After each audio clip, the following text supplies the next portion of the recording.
இன்றைக்கி நம்ம Kerala style beef fry எப்படி பண்ணுறதுன்னு பார்க்கலாம். ஒரு குக்கரில் 1/2 kg பீஃப், ஒரு பெரிய வெங்காயம், இஞ்சி பூண்டு பேஸ்ட்டு, 2 ஸ்பூன் மிளகாத்தூள் போட்டிருக்கிறேன், உப்பு, மஞ்சத்தூள்,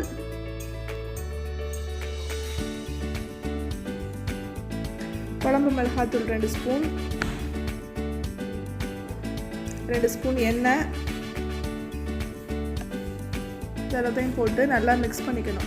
இது எல்லாமே ஒன்றோட ஒன்று மிக்ஸ் ஆகிற அளவுக்கு நல்லா ஒரு கோட்டிங் மாதிரி மிக்ஸ் பண்ணிக்கணும். மிக்ஸ் பண்ணிவிட்டு குக்கரை மூடி ஒரு 3 விசில் வர்ற வரைக்கும் வேக வைக்கணும். ஒரு அரை கிளாஸ் தண்ணி ஊற்றிடுங்க. ஒரு 3 விசில் வந்தவுடனே நீங்கள் ஓப்பன் பண்ணி பார்த்தீங்கன்னா நல்லா வெந்திருக்கும். அதுக்கிடையில் ஒரு பாத்திரத்தில் எண்ணெய் ஊற்றி சோம்பு, வெங்காயம், கருவேப்பிலை, கொத்தமல்லி இது எல்லாத்தையும் போட்டு நல்லா வதக்கிட்டு அதுக்கப்புறம் அதில்